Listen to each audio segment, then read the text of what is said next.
Mark Zuckerberg coming out and saying that now we're going to have more free speech or whatever it is he's trying to say. This is not a pendulum swing. This is not the weather vane. Certainly, I do believe the man is just bending the knee to whatever power structure he sees. But if we were actually going to see a pendulum swing in the other direction, they would keep the fact-checking program, ban the liberal news outlets, and only allow conservative outlets to fact-check posts on Facebook.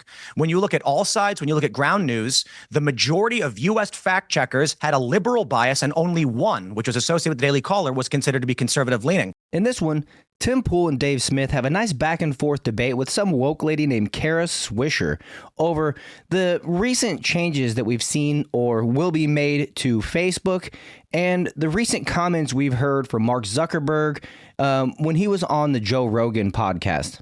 And this one's a good one because if you're like me, you'd like to see more than just a simple apology and I was wrong out of Mark Zuckerberg. You'd like to see him kind of face the consequences over the damage he and his platform have caused over the last, 6 to 8 years, right? So let's have a look at Tim Pool and Dave Smith schooling this woke lady over Mark Zuckerberg and Facebook's recent nonsense. But before we do, allow me to tell you about today's sponsor, Aura. Have you ever felt that sinking feeling in your stomach when you heard that a company you trust has announced a data breach involving your personal information?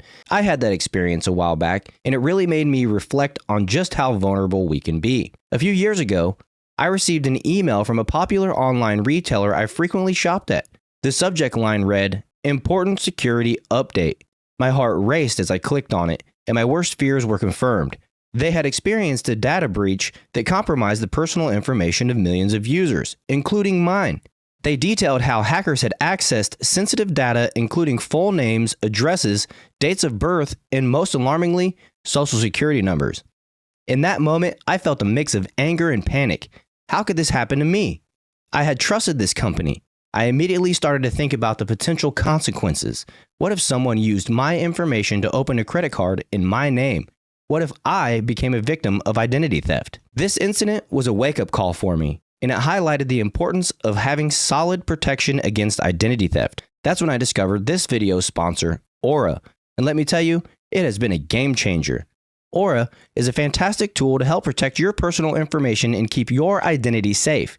Aura provides comprehensive identity theft protection features that monitor your data across billions of data points, including the dark web and public records. One of the most compelling aspects of Aura is their identity theft protection. They alert you if your social security number or other personal information is found in potentially compromised areas.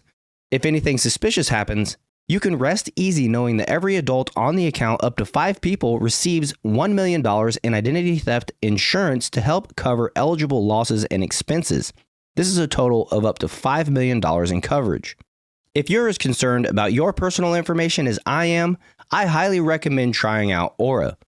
You can go to my link at aura.com/America to get a 14-day free trial and see if any of your personal data has been exposed. It's a fantastic opportunity to take control of your online security. I'm not leaving myself and my family vulnerable to data breaches and brokers. If you don't want to either, check out Aura. With their suite of protection features, you can safeguard your identity and keep your information private. Remember, the internet can be a dangerous place, but with tools like Aura, you don't have to face it alone. Thanks for watching, and be sure to click the link in the description to start your free trial today. But Mark Zuckerberg blatantly admitted that both Facebook and the FBI interfered in the 2020 election on the Joe Rogan Experience. And, for all of the news coverage, and to some degree rightfully so, over the last 4 years about January 6th, about some of Trump's claims of the election that him and his lawyers were really never able to demonstrate at all. But how about that admission that the FBI came and told Facebook, be prepared for a Russian dump that's coming soon. And then when the laptop came out, you have 50 plus intelligence officers signing on to this letter saying that this is the Russian disinformation. And he admitted to censoring people for that. This is like blatant election interference by the FBI and one of the biggest tech companies out there. I mean, I would think if you're going to reverse that, it would also come along with like an apology and some admission of what you were a part of. He says he created the site to give people a voice. You robbed your fellow Americans of their voice in a very important, crucial point in American history. Yeah, I mean, look, I was a New York Post columnist at the time that all went down with their exclusive on Hunter Biden's laptop, which turned out to be a completely genuine story, and certainly wasn't Russian disinformation. And the way that all played out was quite extraordinary and pretty terrifying to see that the New York Post. Well, although, guys, come on, look, tech companies make mistakes the way publishing companies make. But that wasn't a mistake, Cara, was it? I mean, it wasn't a. They actually. Hang on. Hang on. My point. They actually banned the New York Post X account completely. Completely. Yes, they did. If they didn't take down their true story. I mean, that is the most blatant attack on free speech I've ever seen. It's not free speech. It's not a government institution. Companies do that. Disney didn't put out a movie in China because the Chinese. It doesn't make it right, though, does it? Of course not. But it's you're equating Facebook. You're equating Facebook or Twitter with the government. It is not a public square. No, I'm not. I'm I certainly was not. Listen, I was not equating Facebook and the FBI, and I think it is reasonable to point out that a lot of these big tech companies were under duress really since Donald Trump won in 2016. All the heads were hauled in front of Congress and threatened up and down if they didn't get this misinformation problem under control.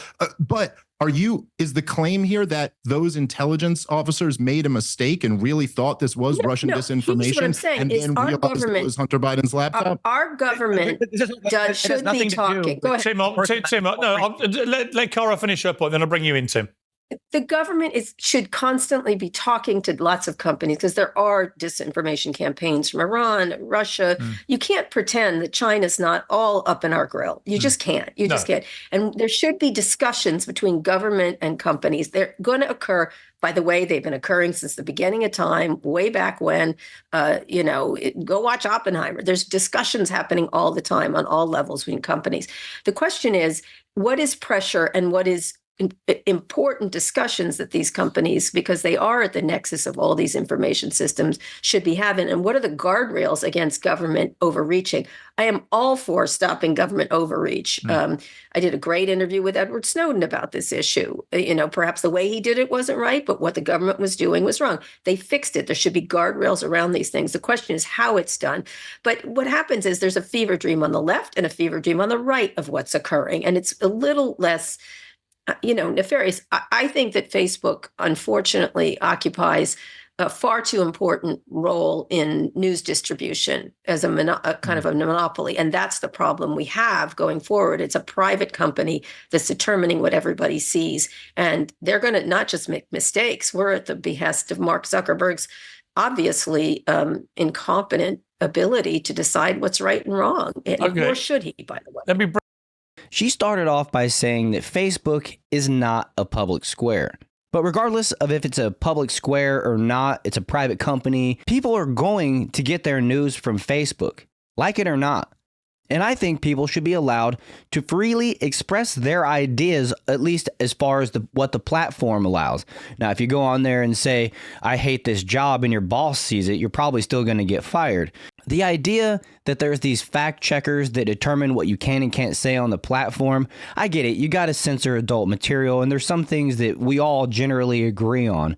But when it comes to ideas, when it comes to news, I think people should be able to share freely, and then others that consume that should take everything they see on the internet with a grain of salt and have discernment in what they're seeing and fact check it themselves. But let's go ahead and hear what Tim Pool has to say in response. Bring Tim in. You've been waiting patiently. Tim, your response.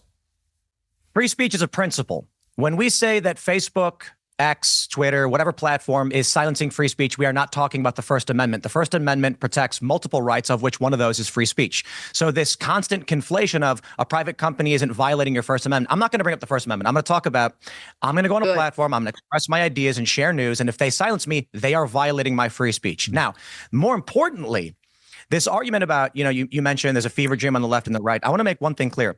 Mark Zuckerberg coming out and saying that now we're going to have more free speech or whatever it is he's trying to say, this is not a pendulum swing. This is not the weather vane. Certainly, I do believe the man is just bending the knee to whatever power structure he sees. But if we were actually going to see a pendulum swing in the other direction, they would keep the fact-checking program, ban the liberal news outlets, and only allow conservative outlets to fact-check posts on Facebook. When you look at all sides, when you look at ground news, the majority of U.S. fact-checkers had a liberal bias, and only one, which was associated with the Daily Caller, was considered to be conservative-leaning. And when numerous outlets on the right made attempts to get access through Pointer to the fact-checking system, they were denied that. So now, once again, what do we see? When real quick, to another point, back to the First Amendment issue, I just want to add, the government had backdoors into X and Facebook where we actually got to click the link and go to the login portal for the federal government to go into Facebook to flag posts. And there was an instance where if you said the name Eric Charamella on YouTube or Facebook, your post would be inexplicably deleted. And everybody knew that was happening. And this is Real Clear Politics that it broke the reporting on Eric Charamella. So what we're looking at since Elon took over Twitter and turned it into X, we have consistently seen a dominant liberal or Democrat party bias on these platforms. And when the problem is, quote unquote, resolved, you get neutrality. There's been no circumstance where we have seen a right bias or a conservative bias or a pendulum swing in the other direction. So Mark Zuckerberg right now is declaring neutrality. He's not actually swearing fealty or kissing the pinky ring of Trump. So I really like the point that Tim Pool brought up there, that this isn't the pendulum swinging back. This is actually just a return to neutrality, because if it was the pendulum swinging to the right, they would replace the fact checkers, these left-leaning, left-biased fact checkers, with, sources from the right, with fact checkers from the right. And we shouldn't be fooled into thinking that the pendulum has swung back to the right. And also, don't feel that it's safe to post things on Facebook that we couldn't post before, because ultimately society has implanted this whole DEI, coverage protective umbrella, right? There's all this training required for certain licenses across the country with different professions. And if you go on there and you violate that, you could still lose your license or lose your job.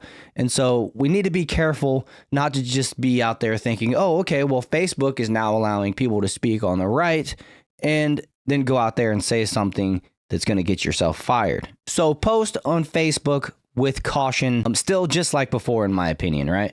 And when it comes to Mark Zuckerberg trying to change his stance on things, maybe he's waking up. We saw Elon Musk do this about face, and he really put his money where his mouth is when he bought X and made it more free speech than it was before, along with giving us the Twitter files and the access to the FBI backdoor that Tim Pool was referring to.